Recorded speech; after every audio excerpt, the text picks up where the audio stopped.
No gold is not in her. She's a dime. Welcome to another exciting edition of the Million Dollar Peddlers. I'm Papergoy. Things are slow. I'm sure they're slow for you, slow for me. They're slow all over. And Welcome to another exciting edition of the Million Dollar Peddlers. I'm Papergoy. Things are slow. They're slow for me. They're slow for you. They're slow for pretty much anybody. Anybody that tells you they're going gangbusters, they're probably not telling you the truth. Most important thing, of course, is stay safe. Any number of states, New York is definitely one of them, but any number of states, you have to basically stay home. The sales are all canceled, all that sort of thing. Any auctions that you might have, they're all online. So basically you bid online and then they set up a pickup spot for you, pickup time for you, and they stagger everybody because they don't want a lot of people there all at the same time and that sort of thing. It's crazy times. You wonder what it's going to be like in the future. A lot of it depends, of course, upon how long this is going to last. Take Brimfield, Madison Bachville, any of the big shows that they have out there. Are they even going to be occurring later this year? Who knows? If they do occur, when will the announcement be? How many people will actually be showing up as far as vendors go? If a place usually has 1,000 vendors and things are really questionable about whether they're going to have it or not, are they going to get 500 vendors? Are they going to get 350 vendors? And how many of the people end up not showing up this year and then say, hey, you know something, I really didn't need that show, and then they don't show up the year after as vendors. So I think this is potentially a long-term effect on everything. Don't mean to be very negative about things, but it's kind of scary. And what I think that means is you need to start thinking about alternate ways of getting things. Say you've always gone to the flea markets. There may not be flea markets this year. There may be a fraction of the numbers there usually are. There may not be that many people set up at them. So you need to get up a backup plan. Personally, I've gone through a lot of different ways of getting things throughout the years. When I first started in this online, or not live auctions, were really, really good up here, upstate New York. Very, very good. A lot of them all the time, a lot of good items, etc., etc. Now I go to 2 or 3 a year. Most of the auction houses are no longer around, and the couple that are, it's just very difficult to get deals. So I only go to a couple of them here and there. I didn't used to go to estate sales. Now I go to estate sales regularly. I go to the flea markets. Occasionally I'll go to thrift stores. You know, those, as everybody knows, are getting more and more difficult to pick as well. Church sales, all these various things, library sales. Are they going to be having them this year? What's going to happen? Are people going to be donating things to the library sales? So let's say there usually is a large library sale later in the year, and they end up having it. If they don't know they're going to have it until late in the year, how many items are they going to have at it? Estate sales are kind of frightening as well, because how many estate sale people will there be around? Up this way, you've probably got 6 or 7 of them, let's say. Something rather like that. A couple of them count on it full time. Are they going to be able to make it through, or are they just going to throw in the towel? Are they going to say, you know, this isn't worth it, I need to get something else to do, and they get a regular job and they're no longer doing the estate sales? Who knows?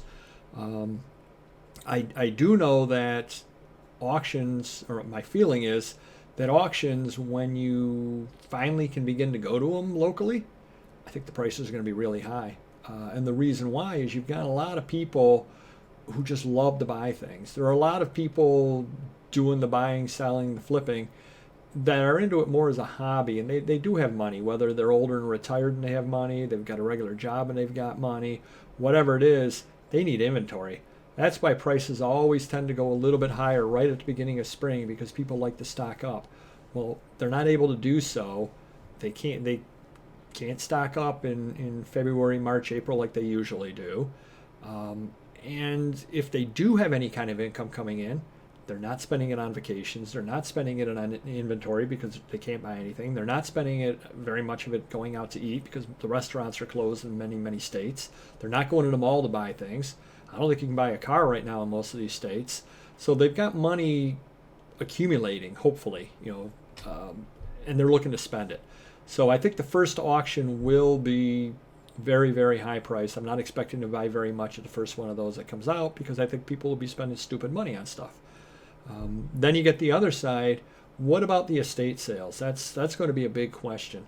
As I said, we have about 7 of the people currently, 7, 8, something like that, currently setting up regularly at estate sales. How many will there be? I don't know. Usually around here, and I can only speak for upstate New York, but around here you usually have 3 to 4 to 5 every week. Let's say 5, probably 5 a week. Well, we're not having any right now. And a lot of them have been postponed. So if this week you're supposed to have 5, and last week you're supposed to have 5, and the week before you're supposed to have 5, that's 15 already that have been postponed. And so on and so on. And before you know it, if this lasts for any period of time, you've got 35, 40 estate sales that you just never had. A lot of them will have had contracts signed. Now, obviously, they need to change the date of the sale, but you got 35, 40 estate sales all lined up for people to be going to. And that's leaving alone the fact that usually 5 people a week call these various people to have estate sales. Well, that's all backing up. So now you've got that situation. And then you've got, unfortunately, people passing and all that sort of stuff. And other people are looking to get rid of things through estate sales. So I really see a lot more estate sales coming with a lot fewer people holding the sales. So that's going to make things interesting on that area there as far as the estate sales goes. One thing that I do not do that I'm definitely going to start doing is I do not hit Facebook. I do not hit Craigslist. I think those may be some areas that will work out very, very well as soon as everything settles down. And my reason for that is, let's say you've got a mediocre estate and you call one of the estate sale places and it's a slow time for them. They're going to tell you, yeah, we can sell the stuff for you. We can sell the stuff for you. And they're going to set it up and, they can pay their people and they'll make a couple of bucks for themselves and all that sort of thing. Well, now if there's a glut of estate sales and a whole backup of estate sales, they're just going to tell you, no, I'm not interested. No, I'm not interested. Well, you still want to get rid of the stuff. The person who owns it still wants to get rid of it, and they don't want to rent a dumpster and throw it all away, and they don't want to put it out by the curb. They're looking to get a couple of dollars out of it, and one of their friends is going to say, hey, have you tried? And they haven't. And they say, well, how do you do it? Oh, I can set it up for you. And I think there's going to be a lot more private sales, whether they're on Craigslist and Facebook with the people just trying to sell lots of stuff, or if they're actually going to be setting up their own little household sales with various people coming by the house to pick through things. One thing I would suggest, especially if you can tell it's the kind of deal where, hey, this is an estate they're looking to get rid of, who knows what order they're doing things in. Maybe they're getting rid of the glassware first or the Hummels first, and that isn't what you like. You like records. Maybe show up and ask them, say, hey, do you have any records? And they might go, well, yeah, we got some. We were thinking about putting it out in a couple of weeks. Maybe you can buy everything outright from them. Do them a favor where they don't have to sit there and have lots of people traipsing through. And, they sell 4 records at $2 a piece and 3 at $1 a piece and 5 at 50 cents a piece, and people argue with them about condition, and they've got all this going on. You just say, look, I'll give you $50, I'll take them all off your hands, and they could be happy as anything, and you did them a favor. So just because they've got stuff up there that isn't necessarily what you want, that doesn't mean they don't have more stuff. And I think that's going to be very, very common in the near future, because again, like I said, I think there's going to be too many people selling estates and not enough people to sell them for them. So I guess think about where we're going to be in 3 months, 6 months, whatever the time period happens to be. You're going to have to alter the way you buy things. You're not going to have as many dealers, I don't believe, at a lot of the events. I think prices are going to be high at the first couple of auctions.